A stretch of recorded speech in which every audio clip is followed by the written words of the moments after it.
pada gambar. Sedangkan kaki lainnya terbuka ke udara luar. Jika tekanan atmosfer di tempat itu adalah P0, maka tekanan gas dalam tabung adalah berapa? Pertanyaannya adalah tekanan gas dalam tabung. Nah, coba kita perhatikan eh, kedua kaki ini. Kaki kiri dihubungkan ke tabung yang bertekanan P. Katakan P-nya adalah P gas, Pg gitu ya. Sementara kaki kanannya terbuka ke udara luar, di mana tekanan udara sendiri adalah P0. Terlihat di sini perbedaan ketinggian zat cair yang memiliki massa jenisnya adalah H, perbedaan ketinggiannya, dan terdapat pada kaki sebelah kiri. Maka untuk menentukan tekanan gas, bisa kita manfaatkan hukum utama hidrostatis pada pipa ini. Misalkan titik yang sebelah kiri ini kita akan titik 1 dan titik sebelah kanan titik 2. Menurut hukum utama hidrostatis, bahwa tekanan di titik 1 akan sama dengan tekanan di titik 2. Tekanan di titik 1 yang menekan titik 1 itu adalah gas sendiri. Tekanan gas ditambah dengan ada fluida setinggi H yang menekan titik 1 juga. Berarti rho I H itu sama dengan P2. Yang menekan titik 2 adalah P0. Sehingga tekanan gas yang kita dapatkan sebesar P0 kurang rho I H. Jawabannya adalah B. Buah sistem rem hidrolik seperti gambar, luas penampang piston pada silinder master adalah 0,1 kali luas penampang piston pada silinder yang akan mencengkeram roda. Mungkin gambarnya nggak sesuai ya. Nah, di sini master silindernya terlihat lebih besar daripada brake pad-nya. Padahal sebenarnya diketahui di soal ini luasnya penampang piston itu pada silinder master adalah 0,1 kali luas penampang piston pada silinder yang mencengkeram rodanya atau brake pad-nya. Kemudian, jika untuk menghentikan putaran cakram dalam 10 detik diperlukan gaya pada brake pad-nya sebesar 20 Newton, maka berapakah gaya yang dikerahkan pada brake pedalnya? Atau ya, pedal yang diinjak ini. Nah, untuk kasus seperti ini, coba kita amati konsep apa yang kita gunakan. Nah, ini adalah pengereman. Tentu ini kita berikan gaya kepada master silindernya. Kita berikan gaya, maka akan muncul tekanan. Maka tekanan diteruskan skala arah. Itu adalah hukum Pascal. Tekanan diteruskan skala arah. Jadi tekanan dari master silinder diteruskan ke piston dan akan menekan brake pad-nya.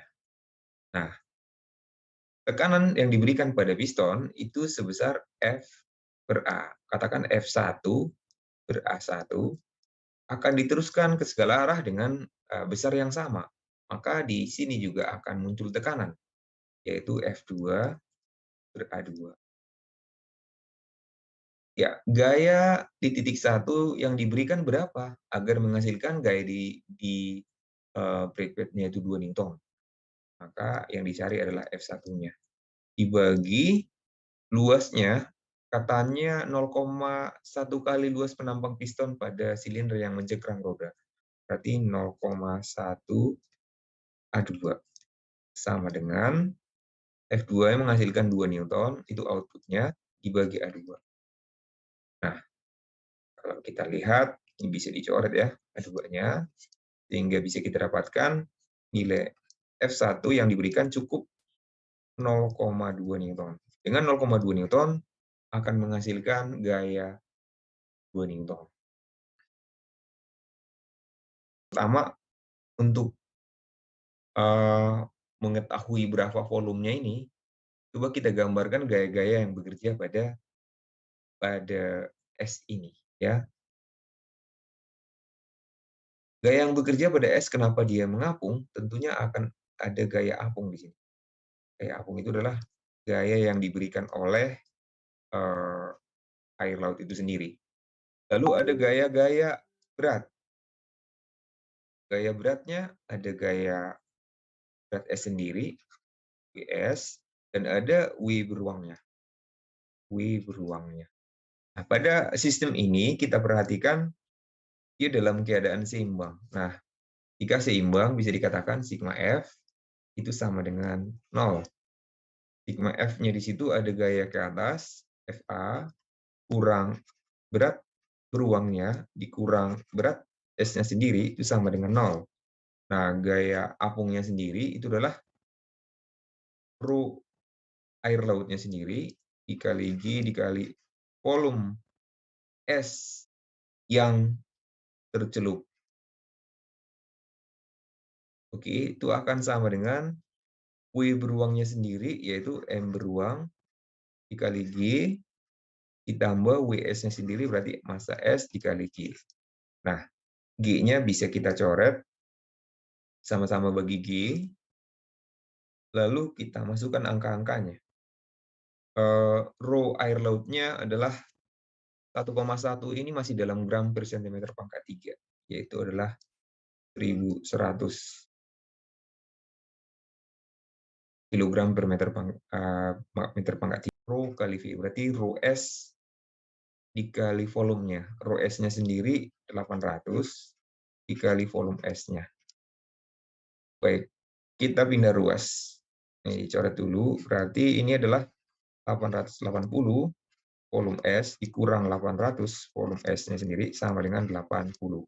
Maka volume S-nya akan sama dengan 880 dikurang 800 itu 80. Jadi ini adalah 1 meter pangkat 3. Soal nomor 4. Coba balon, 4 balon di sini. Balon A, balon B, balon C, katakan ini ya. Dan balon D. Volumenya sama. Lalu, walaupun volumenya sama, hidrogen ini kalau seandainya talinya diputus, ini akan naik ke atas. Tentu karena ada gaya yang ke atas ini, namanya adalah gaya apung. Namun karena hidrogen itu ringan, beratnya itu lebih kecil daripada gaya apung, maka ini akan naik nanti ke atas ketika tali diputus. Demikian juga helium. Helium juga ringan, tapi lebih ringan lagi hidrogen tentunya. Ini juga ada gaya apung, dan gaya beratnya juga lebih kecil daripada gaya apung, maka ini akan naik ke atas. Nah, bagaimana dengan udara? Tentu ada gaya apung juga, namun ini sudah ada gaya beratnya, dan di gaya beratnya ini tentu sudah lebih besar gaya beratnya daripada gaya apungnya. Oke, karena apa? Di dalamnya udara, yang mengapungkan juga udara, lalu kulit balonnya juga ke bawah. Yang mengapungkan udara, isinya juga udara, dari situ aja sudah seimbang ya. Tambah lagi berat daripada balonnya sendiri ke bawah, maka tentunya gaya beratnya lebih besar daripada gaya apung. Maka ini tidak akan naik ke atas ketika tali putus juga. Nah, kalau ini tali putus, maka ini pasti jadi ke bawah karena gaya beratnya jauh lebih besar daripada gaya apung. Nah, tapi bagaimana dengan gaya apung masing-masing? Apakah sama atau lebih besar atau lebih kecil? Nah, gaya apung itu coba kita lihat. Gaya apung itu kan sama dengan rho yang mengapungkan, lalu kali G dikali volume benda yang tercelup ke dalam fluida itu. Nah, tentu di sini yang mengapungkan atau, apa namanya, fluida yang membuat dia terangkat ke atas, itu sebetulnya adalah udara luar. Nah, ini sama-sama udara, lalu volumenya juga sama, sehingga jawabannya gaya apungnya akan sama. Loh, kenapa, eee, untuk hidrogen dan heliumnya naik ke atas, sedangkan, udara dan air itu ke bawah? Nah, tentu itu bukan karena gaya apungnya berbeda satu sama lain, tapi karena kasus hidrogen dan helium lebih ringan W-nya atau W-nya kalah daripada F apung, sehingga yang A dan B itu naik, sedangkan C dan D tidak. Nah, memiliki massa yang sama. Ya, memiliki massa yang sama, kalau begitu pastinya W-nya sama, ya. Dalam hal ini pastinya W1 sama dengan W2. Namun di kondisi 1 dia mengapung, sedangkan kondisi 2 tenggelam. Nah, kenapa dia mengapung di sini? Ya tentu karena dia dibuat volumenya, ya, volumenya jadi lebih besar, seperti ini ya. Nah, akibatnya apa? Gaya apung yang dialami akan lebih besar dibandingkan dengan gaya apung kalau volumenya biasa seperti yang gambar 2.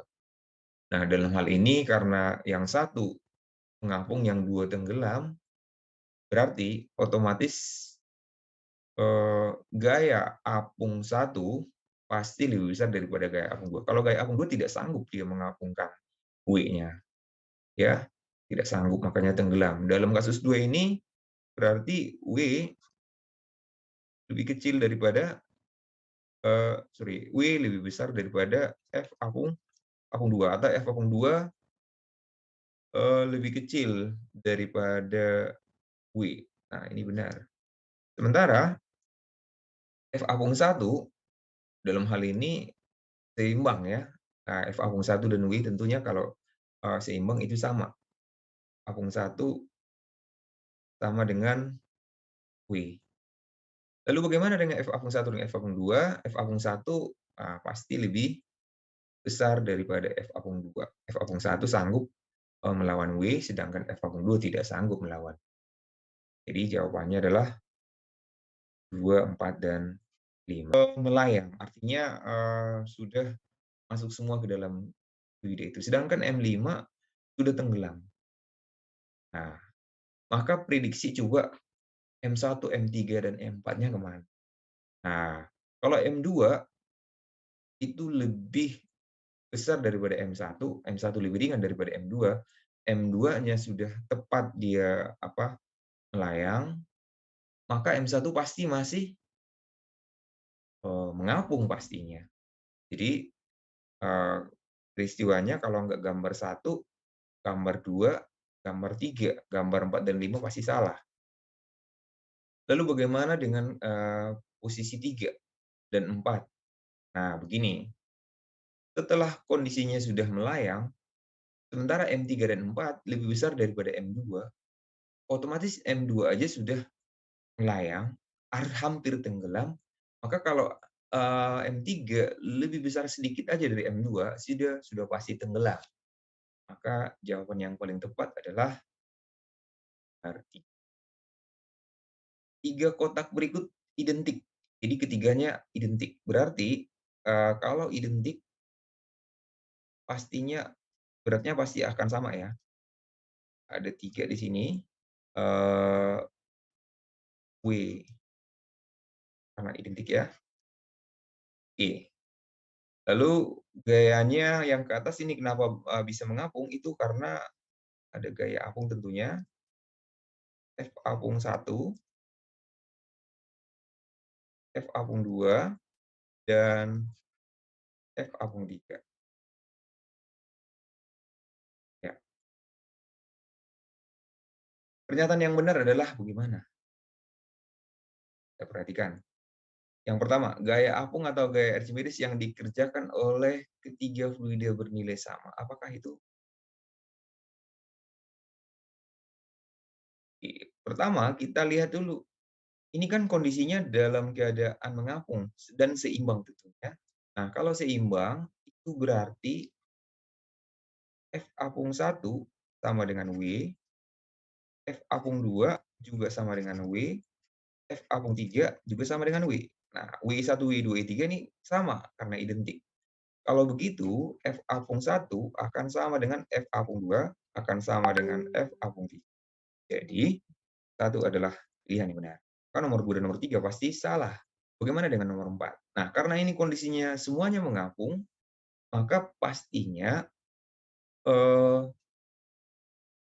Massa jenis kotak ini pasti lebih kecil daripada massa jenis ketiga fluidanya. Nah, walaupun lebih kecil, nah siapa yang lebih kecil dan siapa yang lebih besar? Nah, bisa kita lihat dari ini. Kita coba misalkan F apung 1 sama dengan F apung 2. F apung 1 itu berarti cairan 1 kali G kali volume yang tercelup pada cairan 1 sama dengan rho 2 kali G kali volume yang tercelup pada cairan 2. Nah, G-nya dicoret, berarti rho 1 banding rho 2 itu sama dengan volume yang tercelup pada cairan 2, volume yang tercelup pada cairan 1. Di sini bisa kita lihat bahwa massa jenis itu berbanding terbalik dengan volume yang tercelup. Nah, jadi kalau volume yang tercelupnya banyak, berarti massa jenisnya kecil. Maka yang paling banyak tercelup adalah A, lalu B, baru C. Maka urutan fluida yang terkecil sampai terbesar adalah A, B, dan C. Masih sanggup berarti resultan gaya yang bekerja nggak boleh lebih besar ke bawah. Minimal dia seimbang. Coba kita amati gaya-gaya yang bekerja kalau kita gambar. Tentu gaya berat rakitnya sendiri, ini sudah ada gaya berat rakitnya sendiri. Ini masih berat rakitnya sendiri ya. W rakit pasti ke bawah. Lalu rakitnya ini akan diapungkan oleh gaya apung air. Lalu ini orang semua ya memiliki gaya berat. Nah, kita katakan inilah gaya berat orangnya semua. Total orang lah ini. Jadi agar ini tidak tenggelam, ya syaratnya sigma F-nya itu 0. Jadi gaya apung harus sanggup mengapungkan gaya berat orang semua ditambah gaya berat rakitnya. Gaya apungnya sendiri berarti rho air dikali G dikali volume rakit ya sama dengan M orang dikali G ditambah M rakit dikali G. Nah, coba kita coret dulu G-nya, lalu kita masukin angka-angkanya. Rho air itu adalah 1000, volume rakitnya. Rakitnya sendiri memiliki luas 5 meter kuadrat dan ketebalan rakit 10 cm, maka volume rakitnya itu bisa kita lihat luas dikali tebalnya. Berarti 5 meter kuadrat dikali 0,1 meter, hasilnya adalah 0,5 meter pangkat 3. Jadi 0,5 sama dengan massa orang totalnya nanti berapa ditambah massa rakit. Massa rakit itu nggak diketahui, tapi bisa kita cari pakai rho kali V. Rho rakitnya 400 dikali volume rakitnya 0,5. Ini 500. Massa orang total yang bisa naik ke rakit ditambah 200. Jadi massa orangnya 300 kg. Ini total massa orang. Nah, jadi berapa orang yang bisa naik? Kalau totalnya 300 kilo, sementara setiap orang misalkan 50 kg, maka jumlah orang itu akan sama dengan 300 dibagi berarti cukup 6 orang. Ini sudah maksimal ya. Lebih dari sini pasti udah kalah. Amannya ya kurang dari 6. Udara hasil timbangannya ini ternyata 5 Newton. Timbang di udara berarti gaya apung tidak ada ya, atau gaya apung si udaranya diabaikan gitu ya. Ini beratnya sendiri pastinya adalah ternyata ketika ditimbang di fluida yang mana mendapat gaya apung setengahnya, setengah dari volumenya, maka timbangannya tinggal 4 Newton ternyata ya. Berarti gaya apungnya ini adalah, katakan ini jiwa satu ya gitu ya, gaya apung cairannya adalah pasti beratnya tadi 5 Newton ya, diapungkan sehingga tinggal 4 Newton, berarti 1 Newton.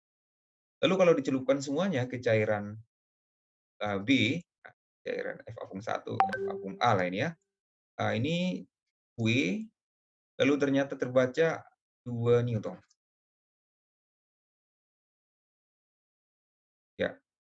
Berarti gaya apungnya bisa kita simpulkan F apung B ini F apung A, F apung B-nya pastinya kalau ini awalnya 5 newton, 3 newton.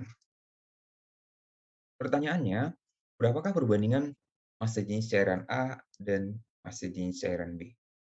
Ini bisa kita dapatkan perbandingan massa jenisnya dari gaya apungnya. Gaya apung A banding gaya apung B sama dengan gaya apung itu kan rho A dikali G dikali volume yang tercelup. Nah, dalam hal ini volume yang tercelup hanya setengah setengah V ya.